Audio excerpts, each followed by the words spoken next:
Klaus Schmidt tried to steal money the old-fashioned way by attempting to rob a bank with a pistol in Berlin in 1995. But that didn't work out quite so well for him. Schmidt simply strolled up to the bank teller and handed over a note that demanded they fill his bag with money. After noticing some rather strange behavior from Schmidt, the bank employees realized that the man trying to rob them was completely deaf. Taking advantage of that, they sounded the not-so-silent alarm, and Schmidt remained oblivious right up until the police came and took him away. To add insult to injury, Klaus Schmidt later tried to sue the bank he failed to rob for exploiting his disability. One of the basic rules of burglary is, don't leave any evidence behind. This advice was not heeded by Charles Williams. Williams broke into a house and stole $1,000 worth of property, but couldn't be bothered to flush the toilet before he left. This act of laziness cost him. When the family returned home, the children noticed this less than desired present left for them in their toilet.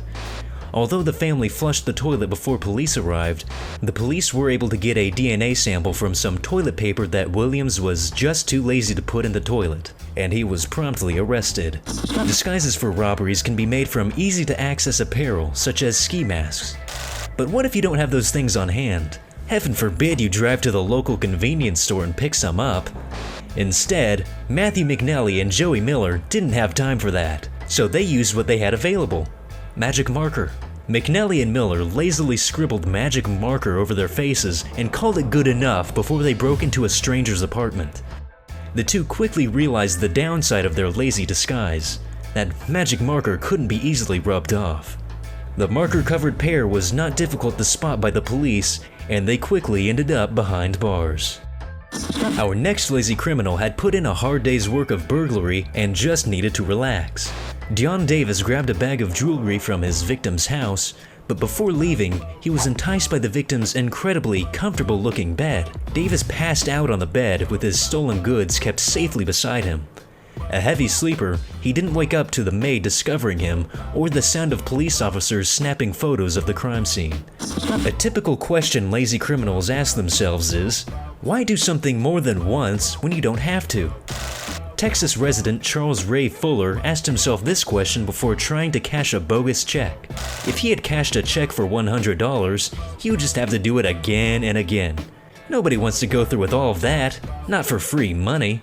So, Fuller decided to try and cash a check for $360 billion, figuring that if he got away with this just once, he'd be set for life. Needless to say, the cashier did not believe the check was legitimate and reported him to the police. Volunteer work isn't for everybody. It certainly wasn't for 23-year-old serial criminal John Fennell. After his 20th conviction, Fennell was sentenced to 150 hours of community service in place of a prison sentence. He didn't like this volunteer work, so 6 weeks later, he decided to smash a bottle into a nightclub door and pick a fight with a random patron. The judge sent him to jail for almost a year. In response to this, Fennell shrugged his shoulders and told his friends, "It's better than unpaid work." When thinking about all of the effort involved in robbing a bank, some people just don't think it's worth it. I mean, you have to walk into the bank, yell at people, wait for the money, and then find a way to get out of the bank before the police arrive. This just wasn't going to cut it for Stephen Plunkett.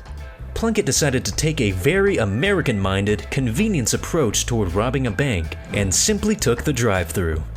He drove up to a Chase Bank drive-thru in Georgia and handed the cashier what he claimed to be an explosive.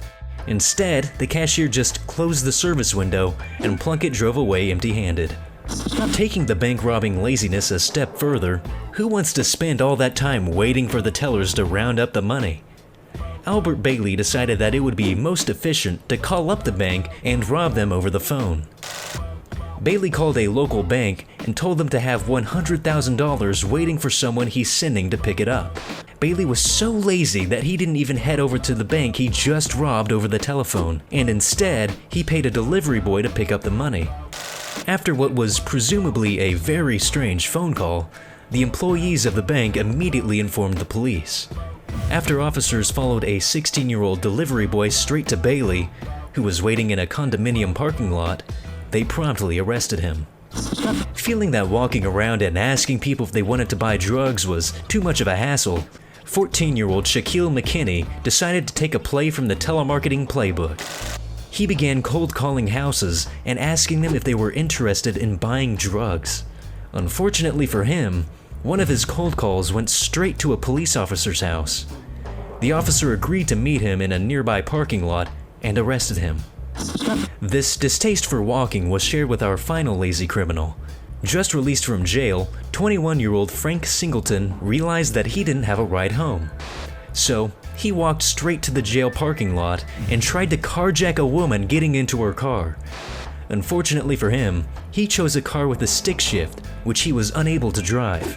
When he was arrested after not even making it out of the jail parking lot, he told the police that he simply didn't feel like walking. For more top lists just like this, be sure to leave a like and subscribe if you haven't already. Don't forget to check out our other videos, and we will see you all next time.